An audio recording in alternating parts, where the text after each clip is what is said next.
আমরা বিগত 16 বছর বিএনপির পক্ষে ফ্যাসিস্ট হাসিনার বিপক্ষে রাজপথে আন্দোলন সংগ্রামে অংশগ্রহণ করেছি।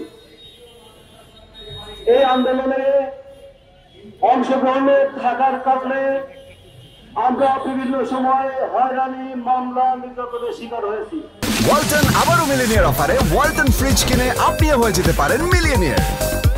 মিলিনিয়ার ছড়াছড়ি দেশ জুড়ে, এটা শুধু ওয়ালটনই পারে।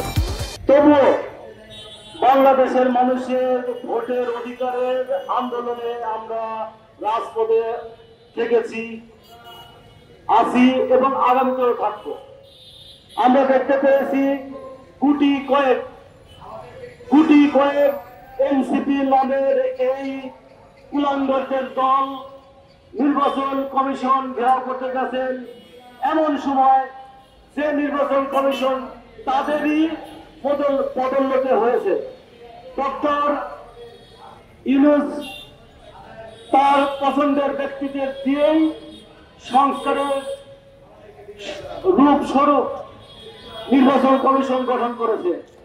আর তারা এই নির্বাচন কমিশনকে বিতর্কিত করার মধ্য দিয়ে আমরা কি আশঙ্কা করতে পারি না যে আগামী জাতীয় সংসদ নির্বাচন বিলম্ব করার জন্য বড় ধরনের একটা পায়তারা করতেছে। সকলকে সজাগ থাকার জন্য আমি ওদের আহ্বান জানাবো, আপনারা চোখ কান খোলা রাখবেন। কোন অবস্থাতে এই সমন্বয়ক নামধারী এনসিপি নেতা কর্মীরা যেন কোনোভাবে বাংলাদেশের নির্বাচন বিলম্বিত করতে না পারে